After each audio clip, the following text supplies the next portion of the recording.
So,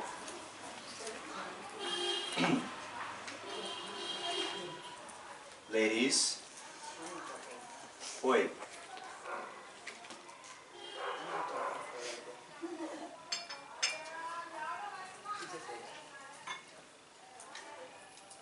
So we're on the actual part of the meaning of the text, right? And then there's the discussion of the prologue that produces the sutra and discussion of the actual sutra.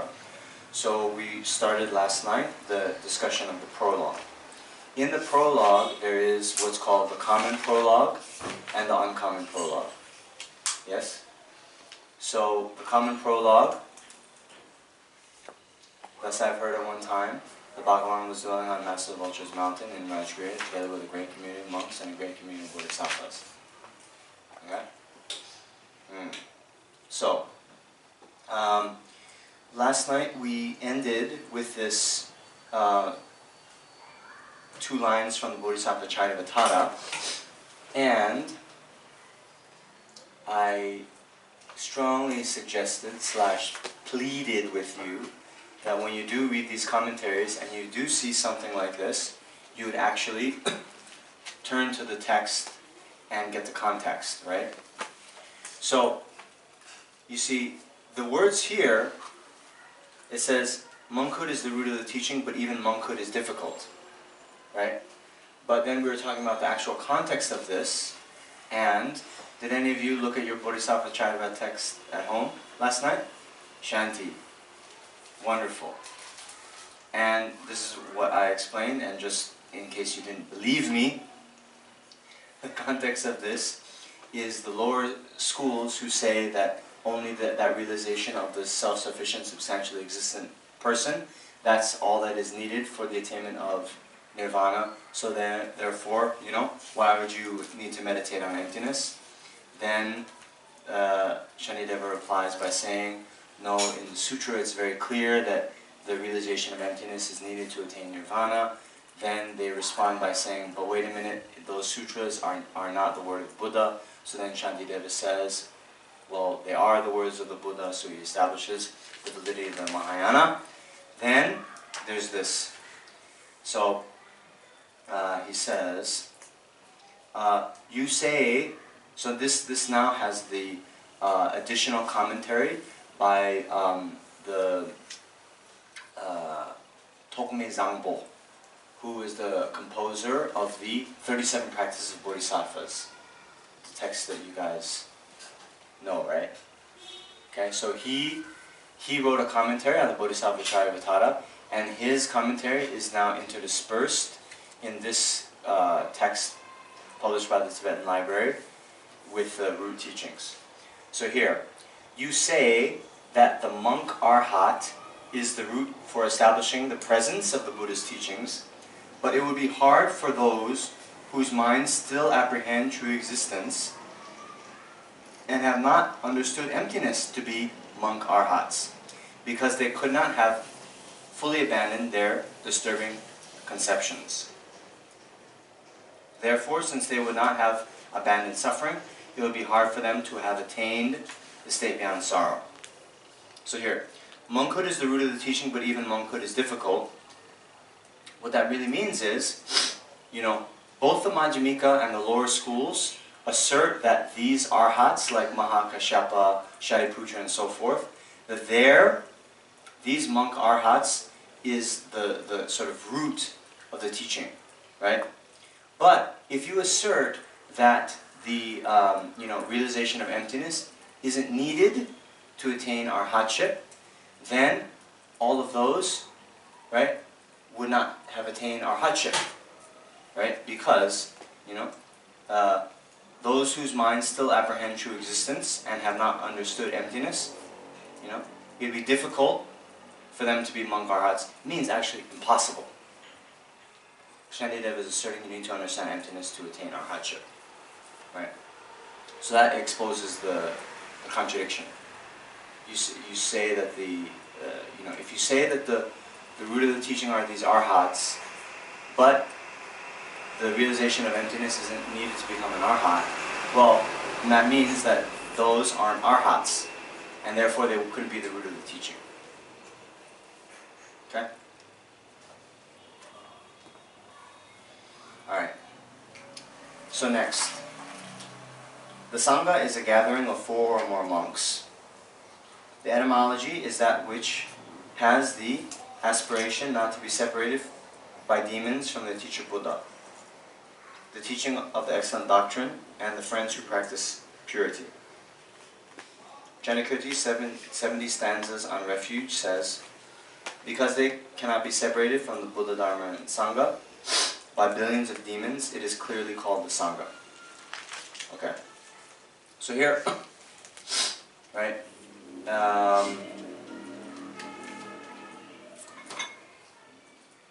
we have Sangha of the interpretable meaning and definitive meaning Sangha as well. Okay?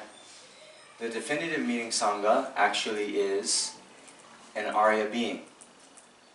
An Arya being is someone who has directly realized emptiness. So here in the Prasangika system, there are, Hinayana Aryas, right? There's Mahayana Aryas. Of the Hinayana Aryas, there's the Shravaka Aryas and the Pratyeka Buddha Aryas. Okay? Okay? Alright.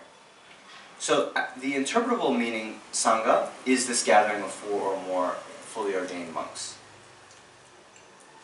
Okay? So here, see in the previous paragraph, in the context of this sutra, a great community of monks, right? That means arhats. Okay? Then a great community of bodhisattvas. But now, in general, the Sangha, the interpretable meaning Sangha is a gathering of 4 or more monks. Now, etymology, yeah? You know what that means, etymology? Like looking at the parts of the words to understand the meaning, like philosophy, right? Yeah, philo is like love, Sophia is wisdom, right? So like lover of wisdom, okay? So here, Sangha in Tibetan, gen dun. Ge is virtue, dun means to aspire, okay? Dun. Yeah. Okay. So what is that aspiration, right?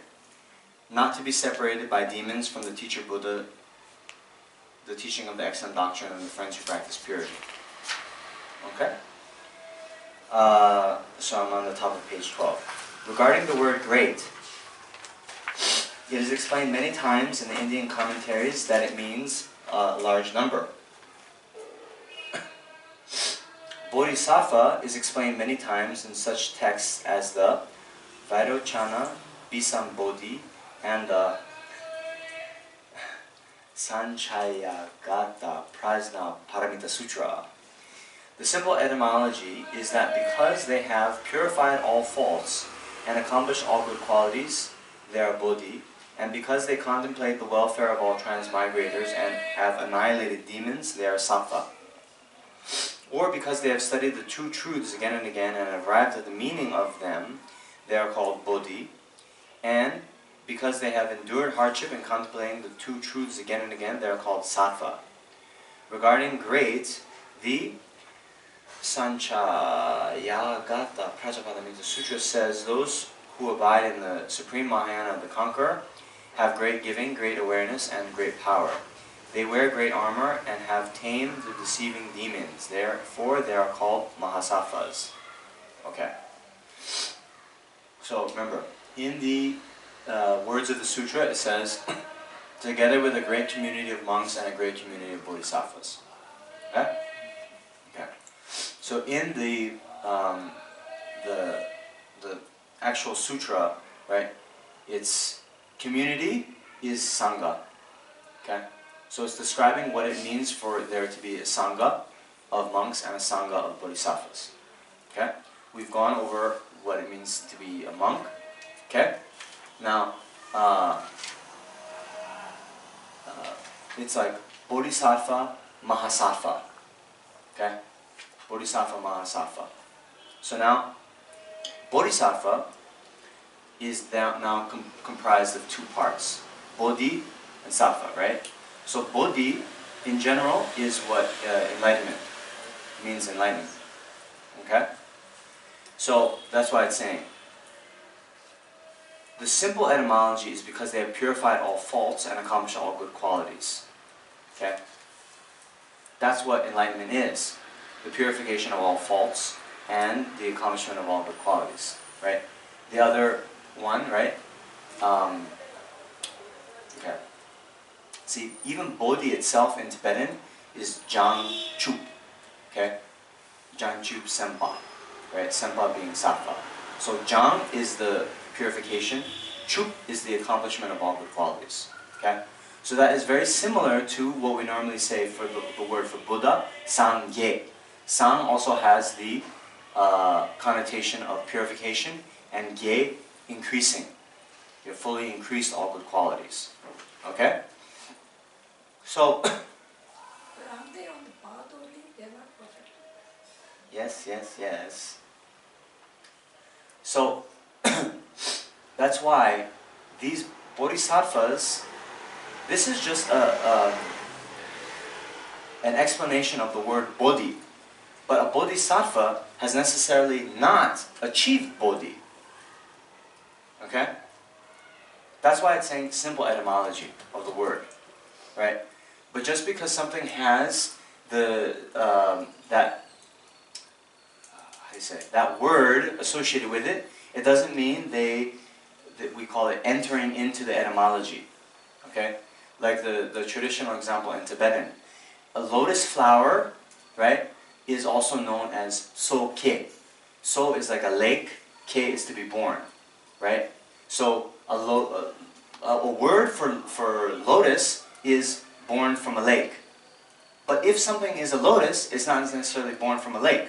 We have lotuses that grow on dry land. Right?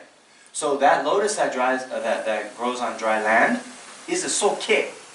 But it doesn't enter, means So-ke, born from lotus. But it doesn't enter into the etymology of So-ke. You understand? Yes? Okay. So here, the etymology of bodhisattva, right? There's the word bodhi. But we say actually, they haven't achieved bodhi. Okay? In fact, for someone to be a bodhisattva, they necessarily have not achieved bodhi. Right? But what we say is, they're, in kind of common parlance, they have the aspiration to achieve bodhi, right? They are bodhi, and yes. So that's why we're able to call them bodhisattvas. Okay? Now, sattva again says, because they contemplate the welfare of all transmigrators and have annihilated demons, they are sattva. So this sempa, that pa in Tibetan, also you'll see it's the same word for like heroic. Okay? Heroic.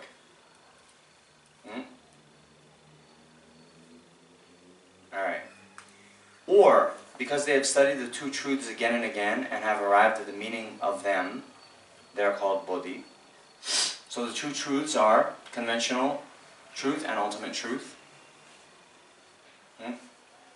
And because they have endured hardship in contemplating the two truths again and again, they're called sattva.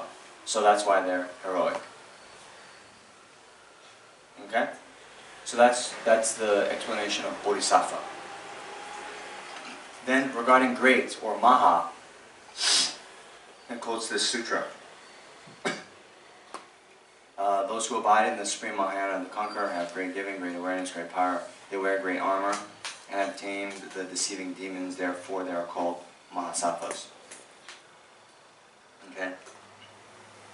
See, this point of wearing great armor, okay, that is discussed in the context of the practice of the perfection of enthusiastic perseverance, right? So there in the passage above, they have endured hardship in contemplating the two truths again and again. Okay? So in the practice of enthusiastic perseverance, then it's talked about how you must have like armor-like perseverance to practice Dharma, to contemplate the meaning of the scriptures. To make progress along the path, it requires, bearing hardships, right? It's not easy to do. So, that's why Shantideva says in the Bodhisattva Charvatara that the foundation of all other good qualities is this enthusiastic perseverance. Right? Enthusiastic perseverance means having joy in practicing virtue. Okay? Alright. So, together means, right, together with a great community of monks and a great community of bodhisattvas, right? So here, together means behavior activity and means concordant. In brief, it means that the audience was of concordant activity. Abide has four meanings. Abide in physical posture, abiding in the teaching of the doctrine, abide in samadhi, and abide in correctly residing within. This is a case of abiding in physical posture. Okay? So anyway, the prologue of the teaching, right, it's discussing like the kind of setting of the sutra, right? So the Buddha was there on Vulture's Peak and Rajgriha, together with a great community of monks and great community of bodhisattvas. So now, I remember when I received commentary from my teacher on this, he very much emphasized the point, this together, right? The Sangha of the Buddha together with the Buddha, they're all together, meaning, right, concordant behavior, living harmonious with each other, okay? Which is extremely, extremely important, okay? So especially, and maybe I should wait for someone to, anyway, but especially because it's so difficult to practice, right?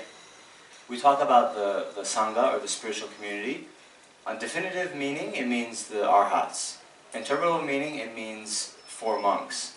But even more interpretable than that, you all here coming to the center, you form your own kind of Sangha, right?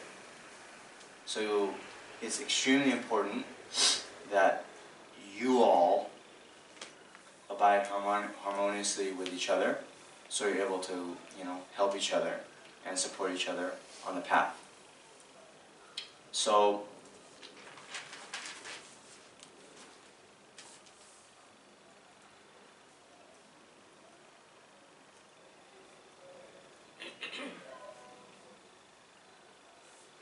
do I need to say more? There have been many, stories within Sutra even, when the monks in a certain area got into a dispute, and the Buddha himself was saying, okay guys, get over it, and the monks persisted, and then one time the Buddha said, okay guys, bye. He left. Okay? So actually, now you fast forward that to present day, and,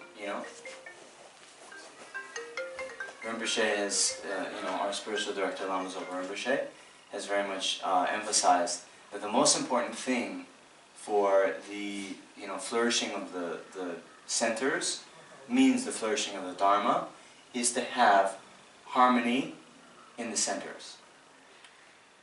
Yeah? Most important thing. And many of you who have now taken the kind of Samaya, or the vows of the Vajrayana, one of the very root vows of that, although normally they're secret, one of the root vows of that is not to criticize one of your Vajra brothers or sisters with a mind of anger. Okay? So that root vow of those Vajrayana teachings, it's like,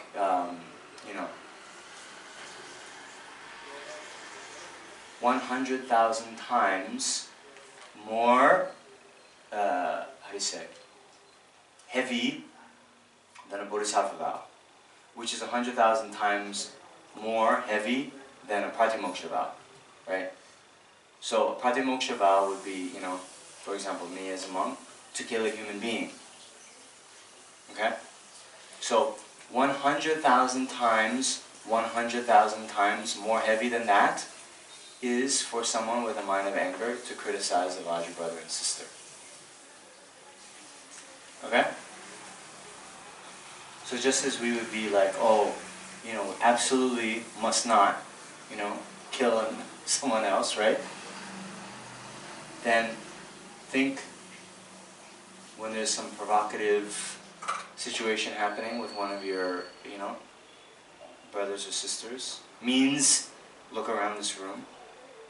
Actually, it means anyone who's taken, a teaching from one of your gurus, Lama Zopa Rinpoche or even Dalai Lama, they all become your Vajra brothers and sisters.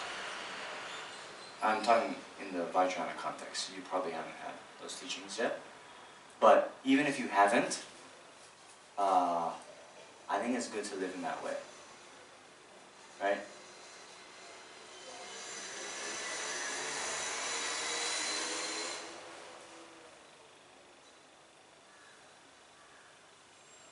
Do I need to say more? Maybe.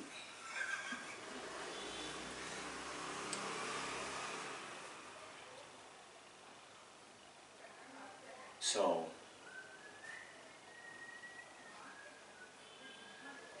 there's one story I very much like to tell about maintaining harmony that one of my Vinaya teachers taught me,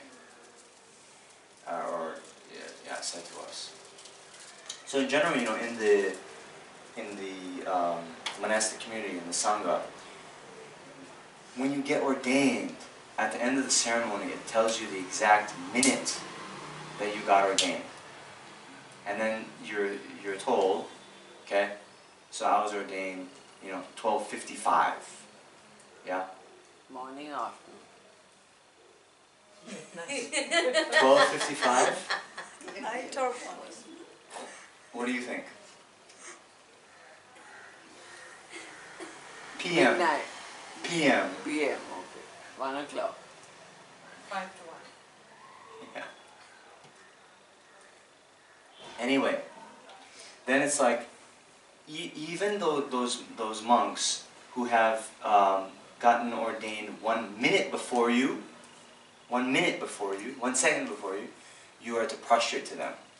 But the monks who have gotten ordained after you, you don't prostrate to them. They should prostrate to you. Okay? So in one way, it's a very in any kind of system there has to be hierarchy, but this hierarchy is very not subject to interpretation, right? Otherwise it would be like, okay, well you're the learned one, oh no, but you're like this, whatever, right?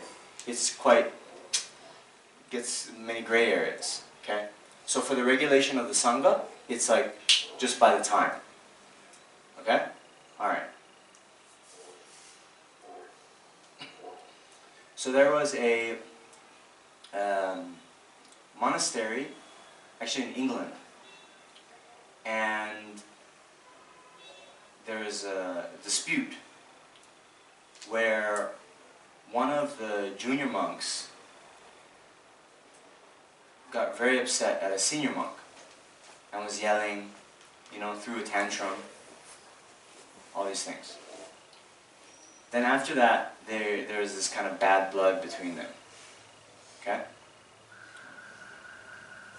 So the senior monk, okay, then goes to the abbot of the monastery, explains the situation, and is asking for advice. The abbot said, if you want to restore harmony within the Sangha, what you should do is go to the junior monk and prostrate to him. You understand? So, this whole thing, the Buddha himself said, the senior monks don't prostrate to the junior monks as a Buddha. It's there. Okay? So then the senior monk is like, whoa, whoa, whoa. Abbot, whoa. Hold on. The Buddha said like this, da da da da. Starts to argue. Then the abbot says, well, you asked me what to do to restore harmony to the group. Right? Okay. So, in the...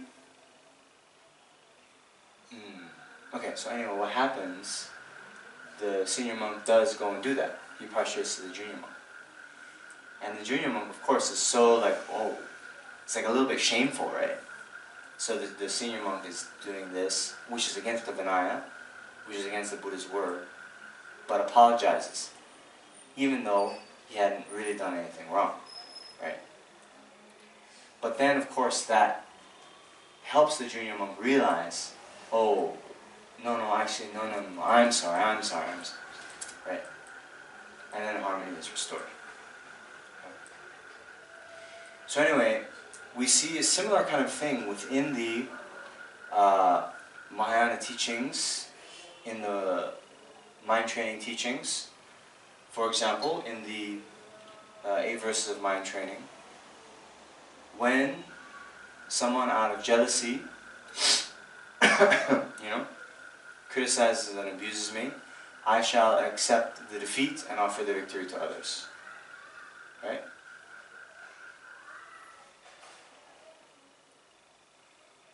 So,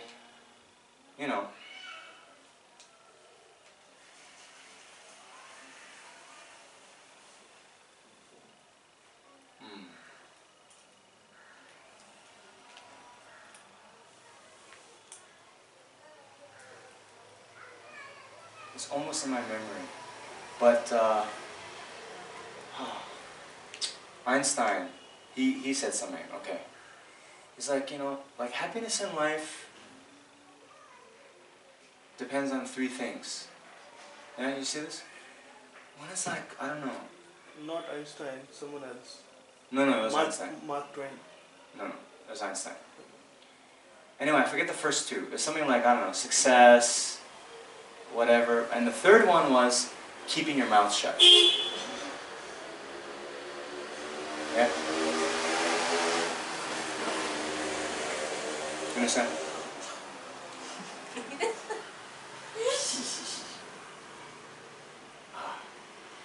What I recall is sleepy conscience. Sleepy? Conscience. Conscience. Oh, Mark Twain. yeah. Mark Twain. Yeah. Good friends, good books, and sleepy conscience.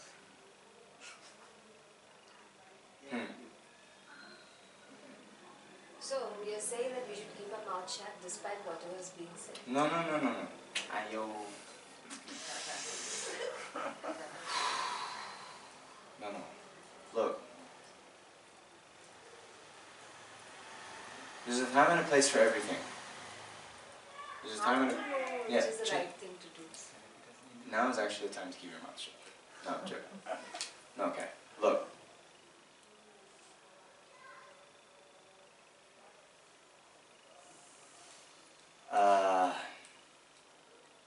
You see, I've said this many times, and I think you guys all know a bit in your own experience, right? But one thing, people don't like to be criticized. Okay. Now, people especially don't like to be criticized in front of other people, right? You guys understand? So I think last night, I don't know, we'll look at the videotape, but there was something here that went on where there was a gentleman in the front row and he stretched out his legs. Okay? Now, in general, in the kind of Gompa etiquette, there's this thing, don't stretch out your legs. Okay? Right? Then I think there's another gentleman who maybe made a comment like, right? But I think then the first man got very offended at that, because then he was just staring at the other man. And then he left in the middle of the lecture. Okay? Right? And I've said this to other people before, you know, you're not to put something else on top of a Dharma text. We respect the text because this is like the representation of the Dharma. The Dharma, which is the means to liberate ourselves from...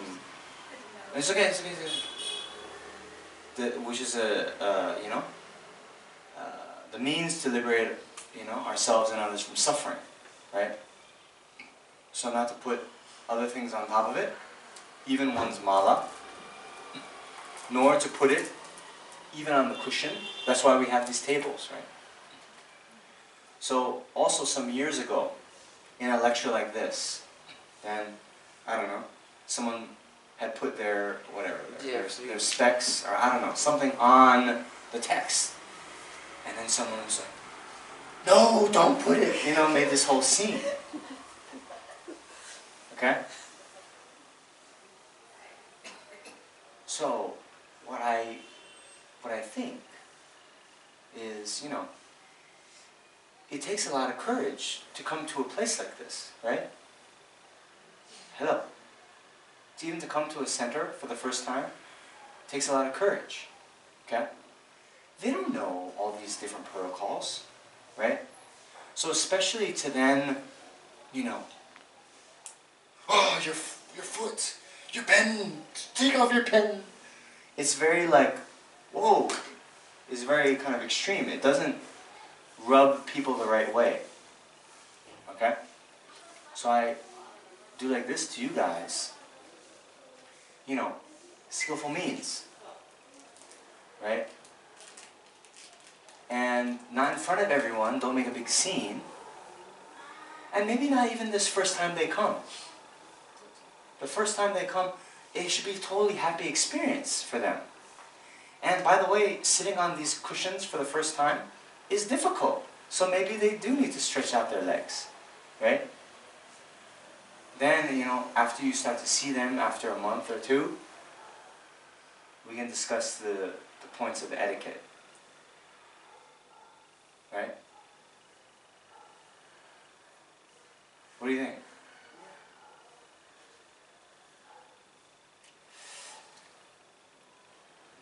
Maybe he had arthritis of the foot. There could be many explanations. So we don't know.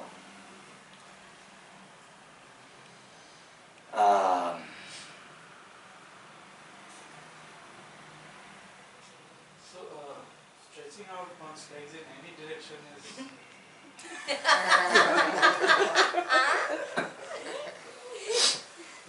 Straight up to the ceiling is okay. No, I'm joking. No. In general, not toward the altar, right? So, you can sit on a chair. It's fine. If you do, some people, they'll do this. It's okay. You can, experiment with different leg positions, right? But, frankly,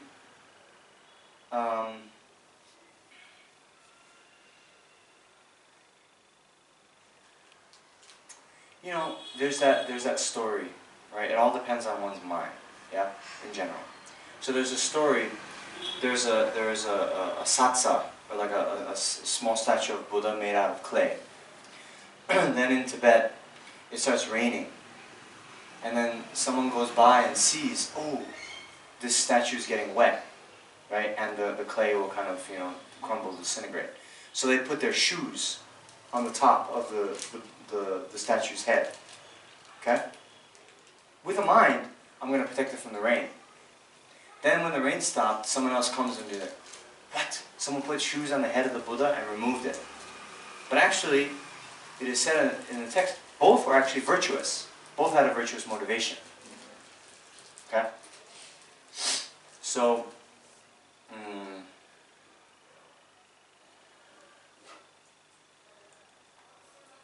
personally, I don't emphasize those things with people who are coming here. Right? Because in my experience, you know,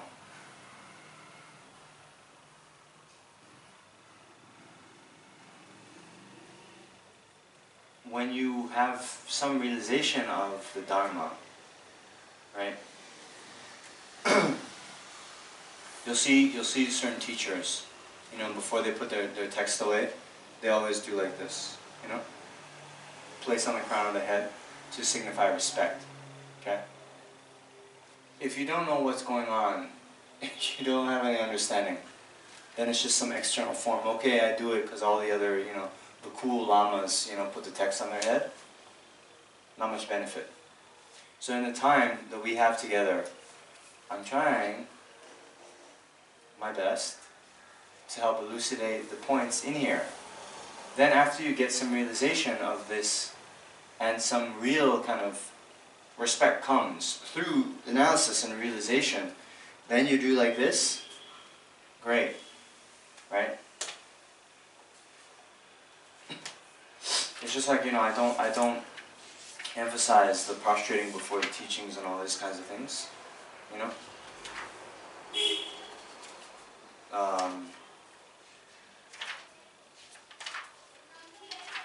Anyway, my point, to take a step back, harmony. Yeah. We all here, right? We're interested in the Buddha Dharma, right? If we all cannot be harmonious with each other, then, you know, it's like how do you say, think globally, act locally, right? So if we all, you know, or like world peace through inner peace, right? So as long as it's always emphasizing, first is inner peace. If we have inner peace, then that extends to our family, the people we directly are in contact with on a daily basis. Then, you know, that can build to the community, right, or the city, the country, then, you know, globally, right? So it starts with us. Yes?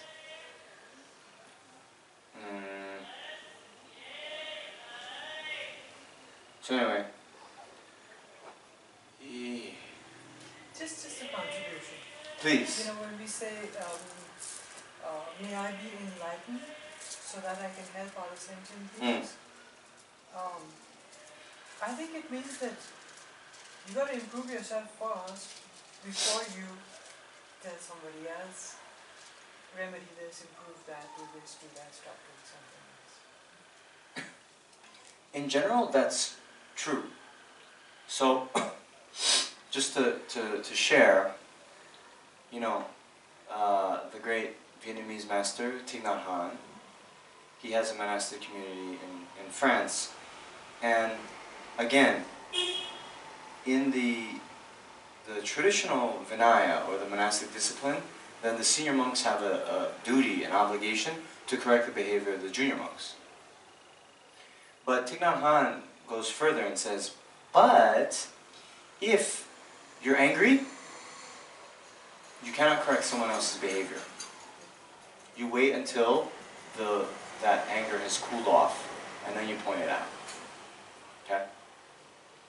I think that's also very wise. Right?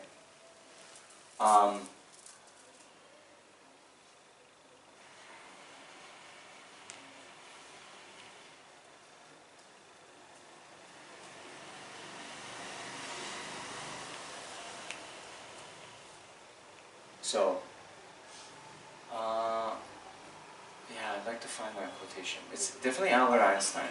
The third one is keeping your mouth shut. Actually, I'll I'll allow, maybe before we go, I'll allow one person to look on their phone and look up that, you know, that quotation. Actually, Shanti, you can do it. You know, because Google knows everything. Not everything. Huh? Everything. Google is the fourth jewel. Sorry, what is the function? Google. Huh? Google. Google, internet. The Google. Google, yeah. Search site.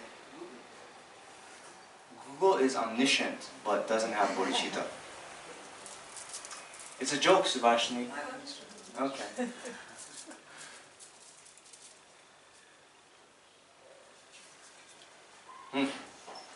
But to come back to your third point of Einstein, of saying, he said to shut up. Yes. I think he had to practice it because he cheated on his wife. And not only on his wife, but he had two wives, and he cheated on all of them. That's happily. why he knows that Because he he should was a shut up. genius. So, I suppose when they questioned him, he had to shut up. That is logic. Okay. Now, just because I quote Einstein doesn't mean I agree with everything that he did in his life, Yeah, I know. nor you're everything on this, right? subscribing to his So- actions. So I'm just saying, look, this is again, rely on the words, not on the person. Ha, for reliances. Okay? And even this, keep your mouth shut. Oh, does that mean I take a vow of silence? No, there are times when you need to speak. Okay? So you guys have to use your own discriminating wisdom to understand that. No, what I'm The not guideline that I was saying is we need to look at what's going on in our mind, and if we are agitated in some way with anger, attachment, da da da, as Shantideva says, in those times we remain like a piece of wood. You hear pieces of wood chatting a lot? No. We see them moving around a lot? No. Piece of wood just stays there. Right? What was it? In the conscientiousness chapter? Right? In this, in this situation, da da da da da, I'll remain like a piece of wood. Like for whatever, 12 stanzas, he's talking about all these situations where you remain like a piece of wood. Okay? Shanti, what? He's showing different theories on, actually his quotation on happiness, one, million sold for $1 million and all that. No. But this three thing, it's not there. Okay, I'll let you know. I just saw it in a... We act as though comfort and luxury were the chief requirements of life. All they need to make us happy is something to be enthusiastic about. No. Okay. Okay, then forget it.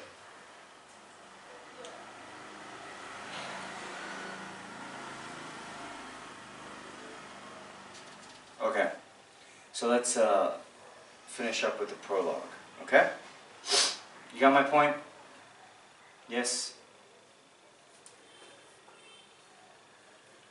Yes, Vanderbilt.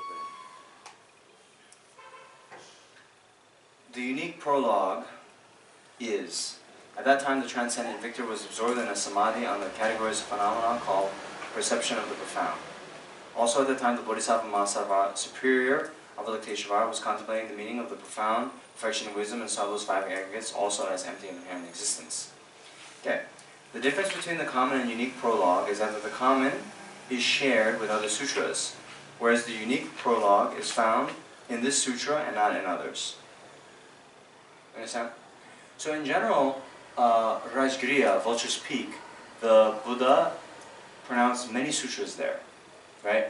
So the Sangata Sutra, as well as many other Prajnaparamita sutras. So in many of those sutras you'll see at the beginning, thus I have heard at one time, the Bhagavan was dwelling on Master Vulture's mind and Rajgriya together with a great community of monks and a great community of bodhisattvas. That two sentences you'll find in many sutras. Okay? Alright. So that's common to others. The unique, right, would be this. You know, at that time, the Bhagavan was absorbed in the samadhi on the categories of phenomena called perception of the profound. Also, at that time, the Bodhisattva Mahasabha was contemplating the meaning, blah, blah, blah, right? So, that is unique to this particular sutra. Okay? Let's see, do we have, I think we have in this one.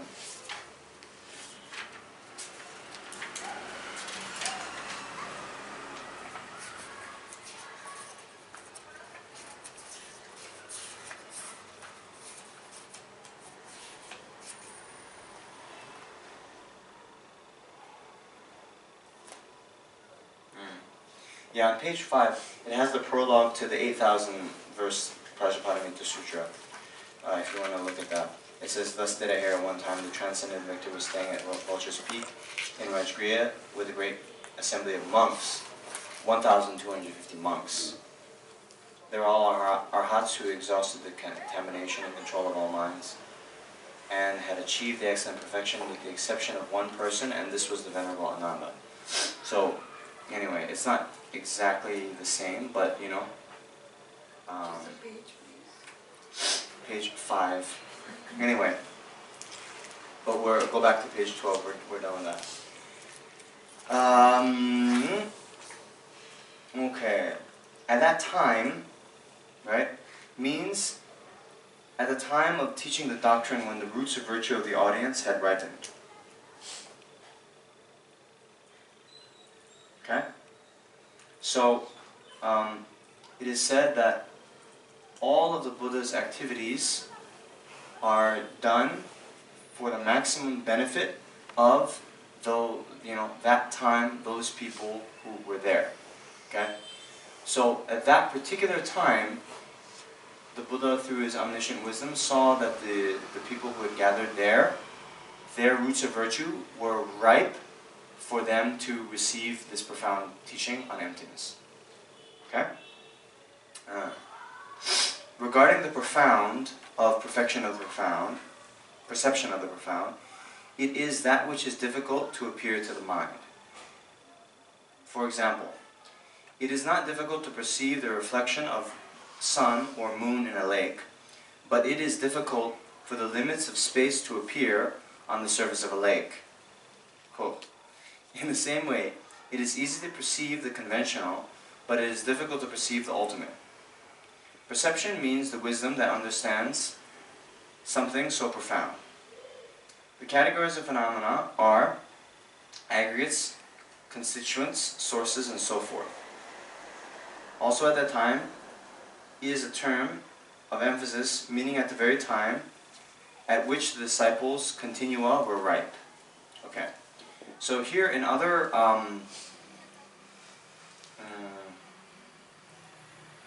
commentaries on the Heart Sutra, it says, okay, the Buddha was absorbed in samadhi on the categories of phenomena called perception of the profound.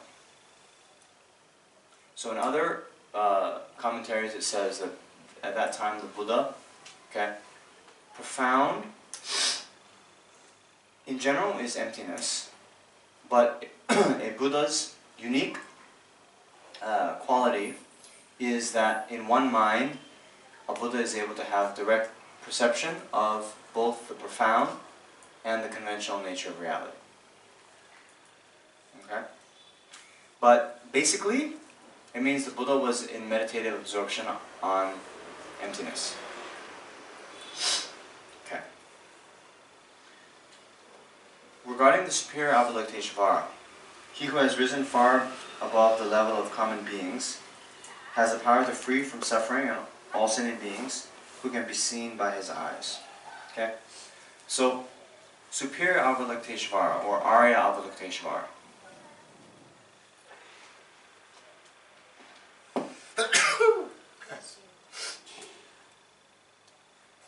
Bless you. Thank you, I need it.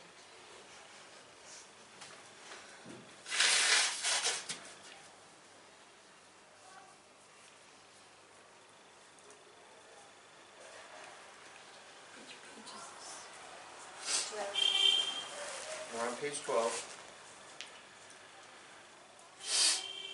So Arya Avalokiteshvara. Arya means, again, someone who has direct realization of emptiness. That makes them superior. Superior in what way? Because ordinary beings cannot perceive emptiness directly, although they can perceive it. They can perceive it conceptually. When one has a conceptual realization of emptiness, one sees emptiness by means of the meaning generality, or a generic image. Okay? So, in general, right? You all think of your house, right? You realize your house, right? Now, your mind right now that realizes your house is a conceptual realization. You're viewing it through a kind of conceptual mind that doesn't, it's not appearing directly, right? Okay? But yet you realize your house, right? But what appears to your mind is this kind of mental generic image. It's called a meaning generality. And that appears to be your house, but it's not your house. Right?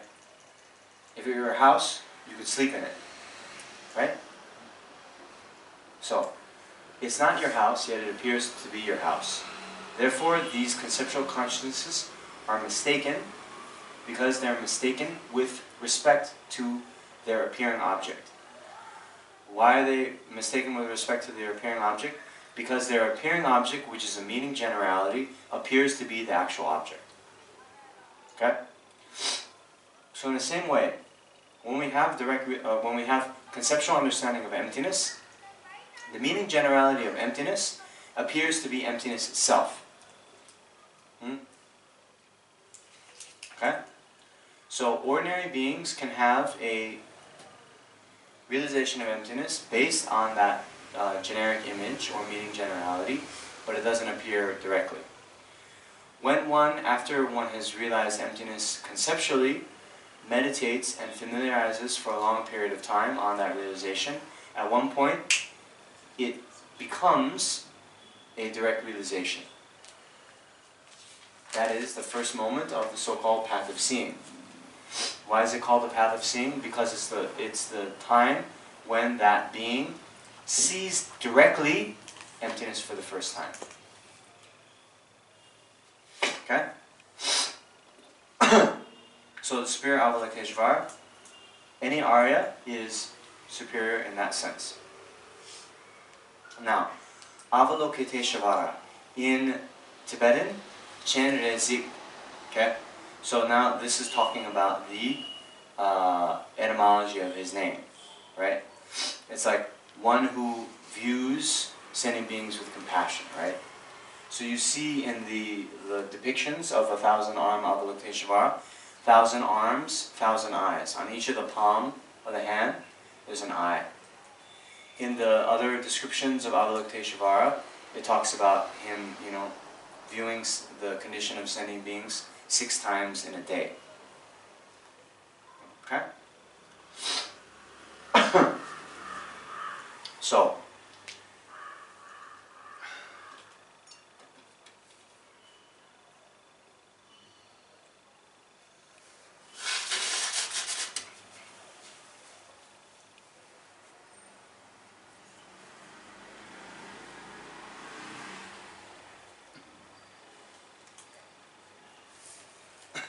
the Bodhisattva Mahasattva was contemplating the meaning of the profound perfection of wisdom.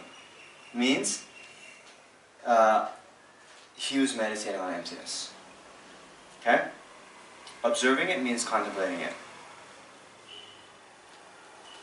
The word also in the phrase, the 5 aggregates also, means that he saw not only the aggregates, but also the sources and constituents to be empty of inherent existence.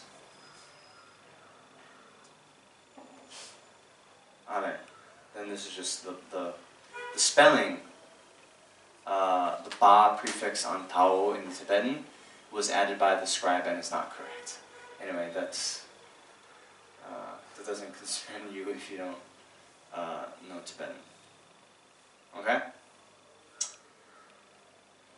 So,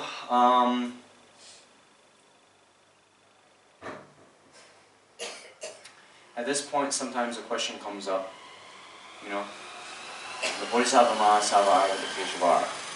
So then, is Avalokiteshvara a Bodhisattva?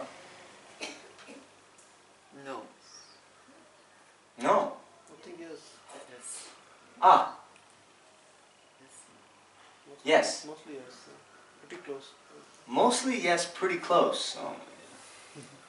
Okay. He appears as a bodhisattva, but he's a Buddha. Okay. So, does the Bodhisattva Mahasava Avalokiteshvara exist? Yes. Yes. Yes. Okay. Is Avalokiteshvara a Bodhisattva? No. So, if Avalokiteshvara is not a Bodhisattva, then how can you say the Bodhisattva Avalokiteshvara? He is. He is what? The referent of that is He exists. is Chenrezig, and he is therefore endowed with those qualities of. He's the embodiment of compassion, and That's all true. I'm doing one particular debate. Okay? Alright. if he had these qualities, Is he then enlightened? it has to be This is the question that's coming up. Whoa, shh. Okay. Namjong exists, right? That's me. President of the United States, Namjong, does that exist? No, right? No, not right now. You really like him. Actually, not a bad idea. No. Not right now means doesn't exist. Okay? Because we talk about the existence of something, you know, we're talking now, right? Okay? Alright. So, yes? Hello? Yes. Okay. So, Avalokiteshvara exists, right? Yes. The Bodhisattva Avalokiteshvara, does he exist? yes. Hmm. For me to answer that, The is he President of the enlightened? United States Avalokiteshvara, does he exist? No. Okay. No, definitely. Why? Because if the President Avalokiteshvara exists, there would have to be a common locus between the President of the United States and Avalokiteshvara. Right? Yes. Okay. So Bodhisattva, okay. Nishita, are you a Bodhisattva? Does the Bodhisattva Nishita exist? No. Okay. So, I mean that's true. I sometimes I just do that for effect. Even you say the right answer, but I'll pretend that you've said something outrageous, just to, you know, mix things up in your mind. Okay. So Avalokiteshvara is not a bodhisattva, but the Bodhisattva Avalokiteshvara exists. This is yes? Huh? It exists No, because it's no. occupied. No! Yes, it does exist, and that is why the whole dialogue took place. Yes. So that's the thing, right? If the Bodhisattva Mahasava Avalokiteshvara doesn't exist, then the Bodhisattva Mahasava Avalokiteshvara couldn't be contemplating the meaning of the profound perfection of wisdom and saw those five aggregates also as empty in their existence. Right. Right? And couldn't also then respond to Shariputra. I have a doubt. Yeah, I know. So the Bodhisattva Mahasava Avalokiteshvara Did exist. did Does- exist Does exist. at the time of the sutra? Yes, of Yeah. course. Yes. So is Avalokiteshvara Buddha? Got a common locus, right? Huh? But the- There's an Avalokiteshvara who is a Bodhisattva and an Avalokiteshvara who is a Buddha. That's right. Okay. You gotta be a Yeah, bodhisattva. that to be a must Buddha. have been a bodhisattva. Now he You may can't be. be a Buddha without being a Okay. having- Now we're getting somewhere. No, Okay? Buddha wanted, it was through his words that this dialogue took place. His words or blessings or whatever. Yes, that's That okay. this whole dialogue between Shariputra and Avalokiteshvara took place because of the fact that the Buddha wanted it. And it was his blessings or his words that were being echoed by them. Or the dialogue which took place between them. Okay. So one thing, right? It's just in general. A lot of you guys do this.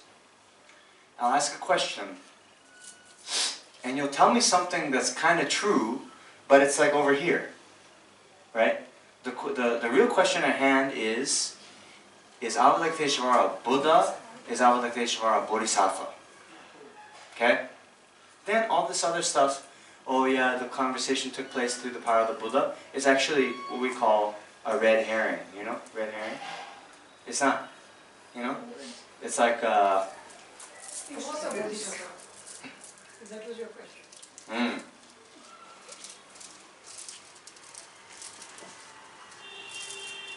Okay, this is actually a quite big debate, you know, that comes up.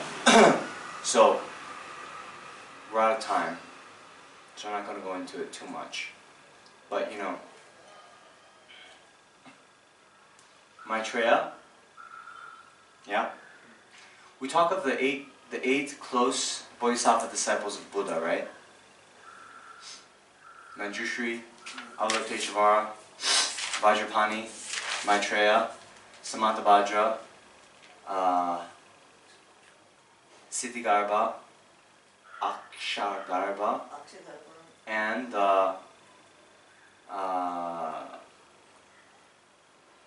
Nivarana Vishkambini, right? Something like that, in badly pronounced Sanskrit. Those are the 8 great bodhisattvas. Okay? Now, really, I'm going to just put the debate on hold. In actuality, they are all Buddhas. They appeared in the form of a bodhisattva. Okay? Alright. So first, we need to get some more definitions here. So, again, what is the definition of a bodhisattva? One who aspires to be enlightened. No, uncontrived. Okay, first, remember definition, right? So, we have our first, thank you for volunteering, our first definition, one who aspires to be enlightened. Okay, for the benefit of all sentient beings. Okay, so are you a bodhisattva? Yes, because I aspire to be enlightened for the benefit of all sentient beings.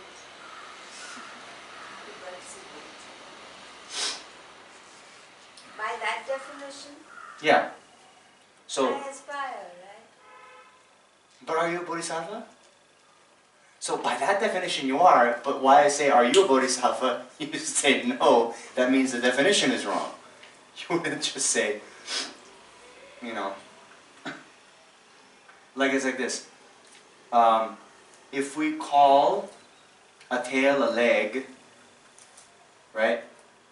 How many legs does a cow have? 5. One. A tail, a leg. If we call a tail a leg, how many legs does a cow have? 1.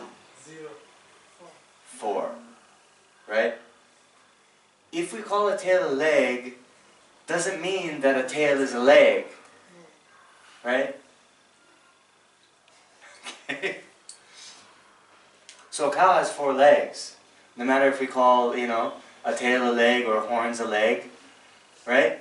So even if we say, you with me, Rashmi? You got some realization now. Right? So in the same way, although we might say, oh, someone who aspires for enlightenment for the benefit of all sentient beings, that's not the definition of bodhisattva. Okay? Because we have aspirations for enlightenment for the benefit of all sentient beings, I hope we all have at least something like that, right?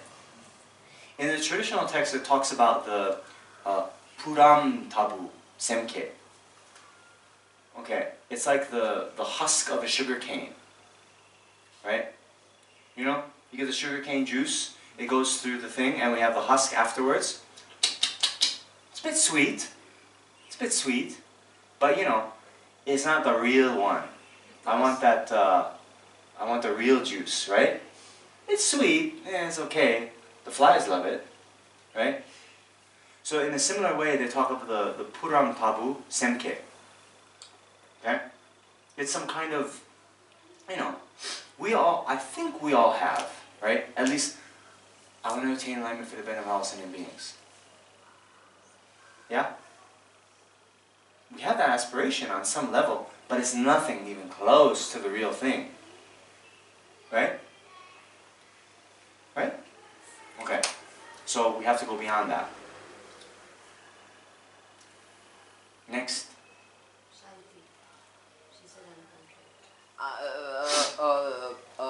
Sentient being who has an uncontrived wish to be enlightened for the sake of all sentient beings. Aspiration to be enlightened for the sake of all sentient beings. Okay, not bad. A sentient being, and why do we have to say sentient being? Exclude Buddhas, I guess. Okay, so here's one other thing.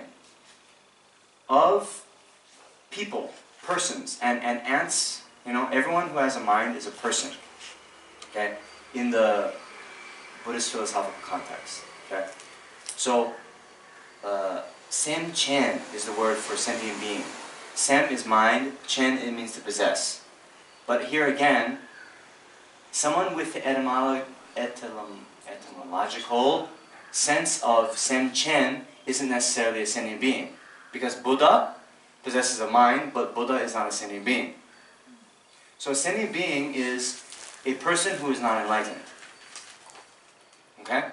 So Buddha is not a bodhisattva, although the Buddha has bodhicitta, the wish to achieve enlightenment for the benefit of all sentient beings. I'm going to just not even go to the debate that we've had many times, whether a Buddha has bodhicitta. Right?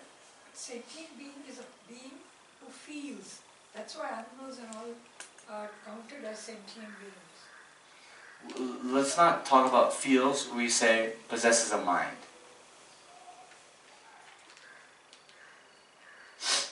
Even an earthworm possesses a mind. A mosquito. Yes. like these. Yes. Okay. I don't want to get into all that either. Okay. I'm not gonna. Okay. We're gonna try to get out of here quickly. So, sentient being is one who possesses a mind, who is not a Buddha. Okay. So then, when we define bodhisattva, we have to say sentient being who has uncontrived bodhicitta. Bodhicitta is the wish to achieve enlightenment for the benefit of all sentient beings, approximately. Okay. Actually, the real bodhicitta is a main mind as opposed to a mental factor, but we're not going to get into that. Okay. Okay. So bodhisattva. That's what a bodhisattva is.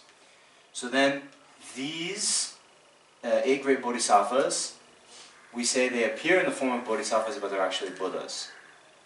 So, Buddha, you know, we talked about the etymology, one who has abandoned all faults. Okay. So, and develop all good qualities to their fullest extent.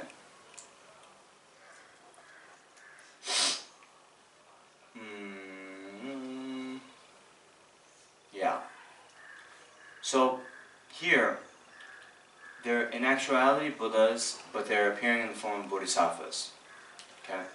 So, it's a little bit difficult. We kind of have to take, you know, the great commentator's word at it, right? Right? Because we can't know who is a Buddha and who isn't a Buddha unless we ourselves are Buddhas, right? I mean, we know ourselves, we're not Buddhas, right? Okay. So, in the context of like Maitreya, okay, it comes up how Maitreya is a Buddha, but to ordinary appearances, he's appearing in the form of Bodhisattva. Okay? Now, appearing in the form of Bodhisattva, what does that mean? Huh? No, I was thinking. Yeah.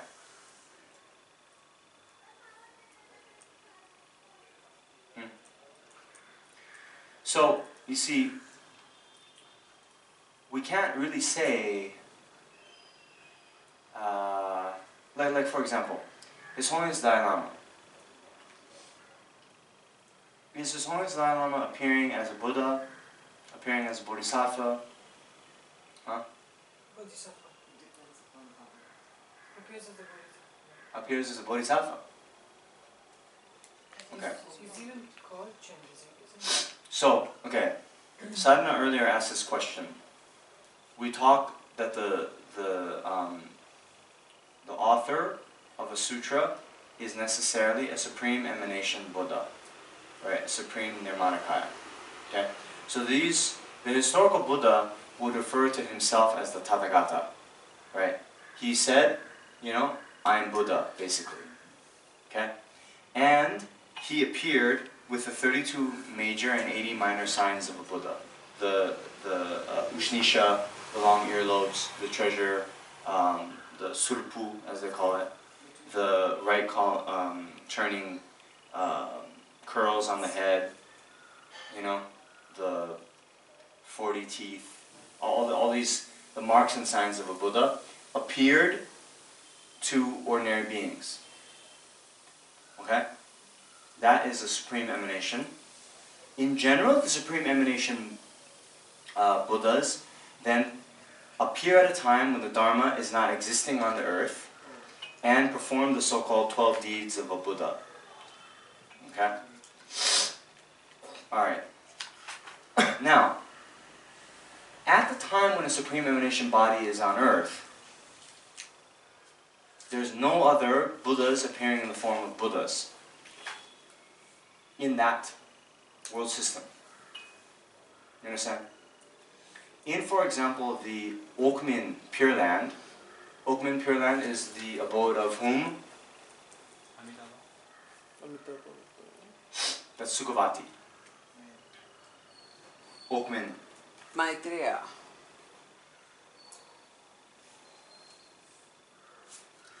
No. Oakmin Pure Land, or the Akshanita. Yeah? I don't know Sanskrit. It's where the Sambhogakayas abide. And they're surrounded by Arya Bodhisattvas. There's no ordinary beings. There's not even, Hinayana Arhats in that particular Pure Land. Okay? So there's countless Sambhogakaya Buddhas. But in a place, where there's a Supreme Emanation Body Buddha, there's no other Buddha appearing in the form of a Buddha. But there can be other Buddhas. Oh, so we have to appear as Bodhisattvas. Nice. Yes. So these other Buddhas are appearing in the form of a Bodhisattva. Now what does it mean to appear in the form of a Bodhisattva?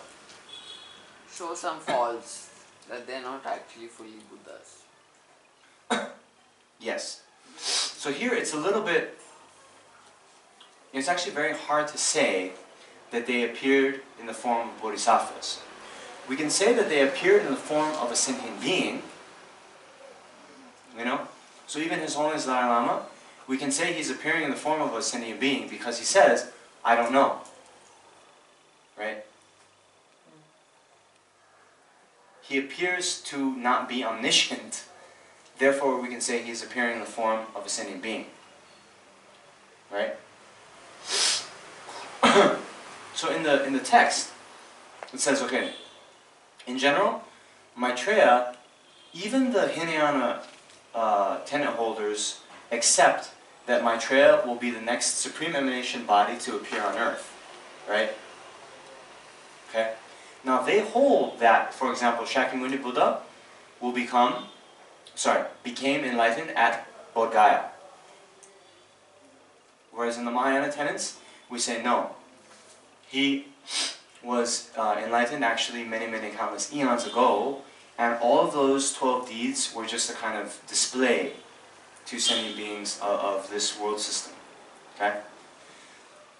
So since Maitreya is going to be the next, supreme emanation body on earth, right? Then, if we accept that he's not a Buddha now, he would have to be a Bodhisattva, at least, because he's soon to become enlightened. Right? And if he is a Bodhisattva, he would have to then, be a 10th ground Bodhisattva. Very close to becoming one. Right? So that's why they say, oh, Maitreya appeared in the form of a Bodhisattva. You understand?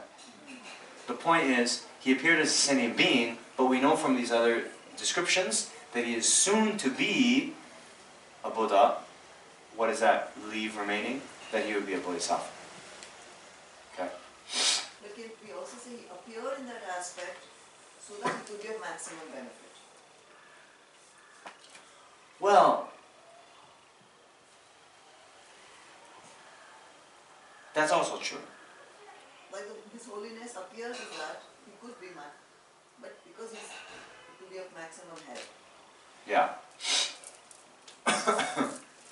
So all that is a little bit, we're getting into, actually a lot should be said about this. For the Dalai Lama, for example, it is now like our karma to see him like that. Yeah. There were other masters, even in recent history, that when they saw the Dalai Lama, they saw the aspect of Avalokiteshvara. Right? This, okay. I'm trying to wrap up here. Okay? So these 8 great bodhisattvas appearing in the form of bodhisattvas but are in actuality Buddhas. Okay?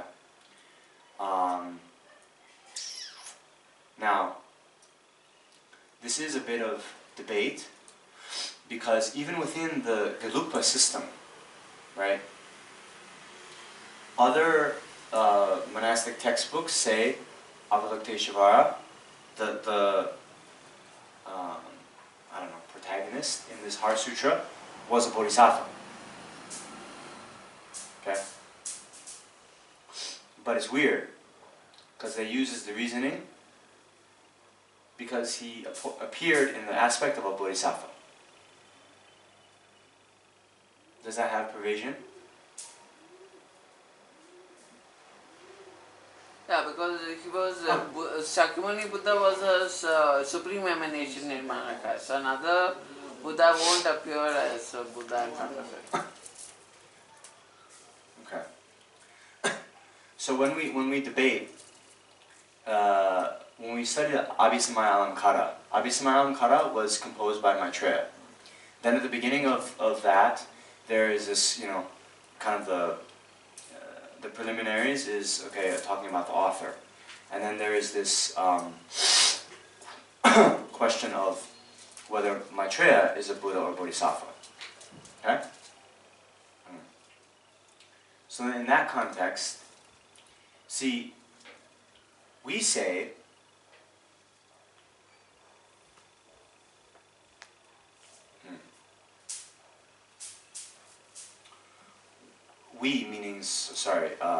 Seraje, the monastery I belong to, our textbook says that Maitreya is a Buddha.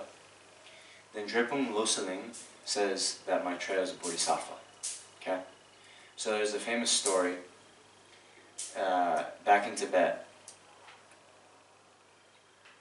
This present Dalai Lama, when he still was like 15, there was a debating exhibition and he was presiding over it. And Seraje was debating, Loseling was answering. And the topic was, whether Maitreya is a, Buddha or Bodhisattva.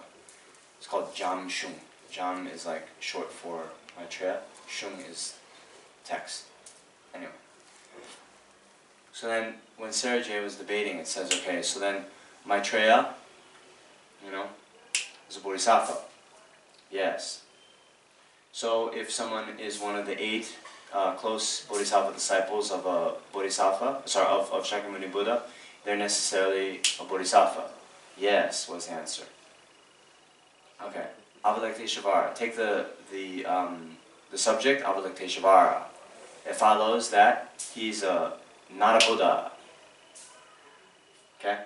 So, Avalokiteshvara, His Holiness Dalai Lama is known as an emanation of Avalokiteshvara. Okay? So he's sitting right behind listening to this. So the answers then just remain quiet. They couldn't answer. You understand?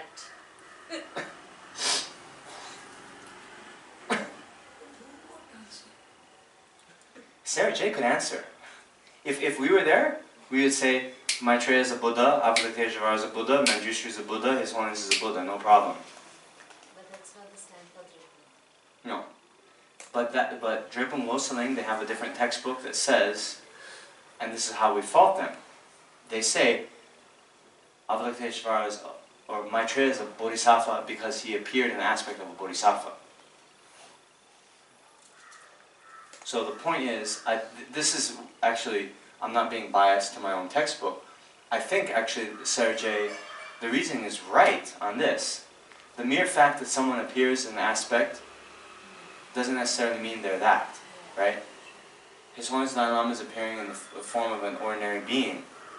That doesn't necessarily mean they're an ordinary being. Our appearances are deceptive, right? The way things exist aren't necessarily the way they appear. So, this is actually why, in another text on Pramana, or logic and epistemology, you know, Gyaltsab J, he says,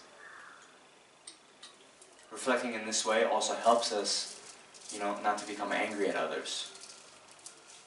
Because we actually don't know if the person who is being very annoying to us, there could be a Buddha appearing in a way to help us develop patience. It might be Tara, a female version of Buddha. Huh? What? Tara. Yeah. Is she a female version of a Buddha? Yes. Well, I mean, Tara is a Buddha. So then if you say a female version of a Buddha, maybe aspect. I don't want to say version. That sounds like, you know, like version 2.0. It's like, you know. Yeah. I meant the gender. Yeah. Tara is a woman.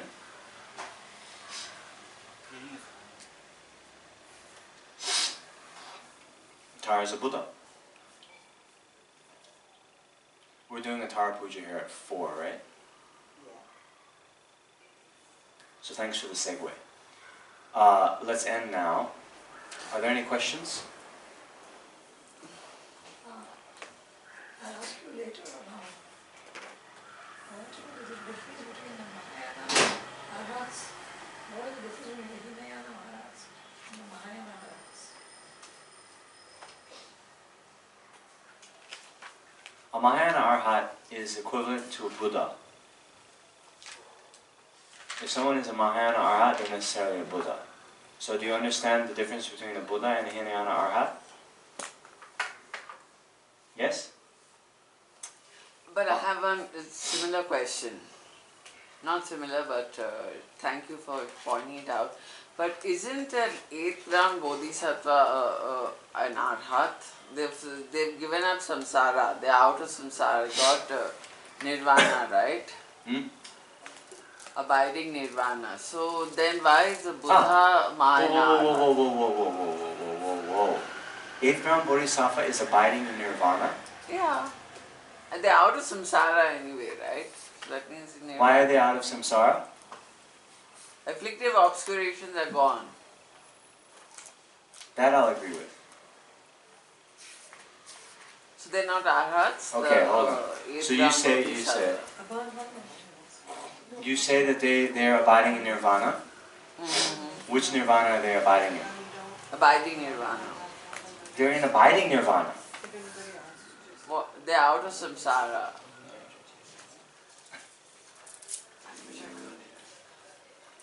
So they've attained. Okay, there's non-abiding nirvana, which means the state of Buddhahood, right? Oh yeah, sorry, non-abiding nirvana. So they've attained non-abiding nirvana. Mm-hmm. They're Buddhas. No Buddha. So they haven't attained non-abiding nirvana. Oh, okay. But they have abandoned all the afflictive obstacles. Okay, yeah. So that's the thing. I don't want to debate more because we're past time. Okay. They have abandoned the afflictive emotions. They haven't achieved nirvana. They're not arhats. The afflictive obscurations is the main thing that prevents one from attaining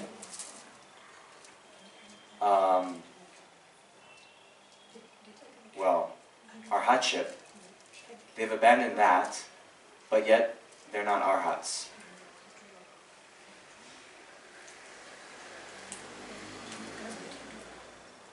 Okay? Any other questions? Yes? Who is an Arya being? An Arya being is someone who has direct realization of emptiness. Then they're equivalent to arhats then. I consider it. No. No. One attains an Arya state at the path of seeing. One still has to go through the path of meditation and no one. Okay, anything else? So Mahayana arhats are Buddhas. Yes. That means Avalokiteshvara and all these people are Buddhas. I mean arhats. Yes. Okay. So even someone who has first attained Hinayana arhatship and then enters the Mahayana path, they're an arhat, they're a Mahayana practitioner, but they're not Mahayana arhats. Okay? Alright, so let's end by dedicating. So due to this merit, may that we've accumulated, may all sentient beings, vast of space, quickly be free of all their suffering and attain the fully enlightened state of a Buddha. May the precious mind of bodhicitta that has not yet arisen, arise and grow in our hearts and the hearts of all sentient beings, without a second's delay. And may the altruistic wish that has already been generated increase. Also dedicated for the long lives of the spiritual friends, particularly His Holiness Dalai Lama, Lama Zopa Rinpoche. We dedicate for the flourishing of the Buddha Dharma in the 10 directions.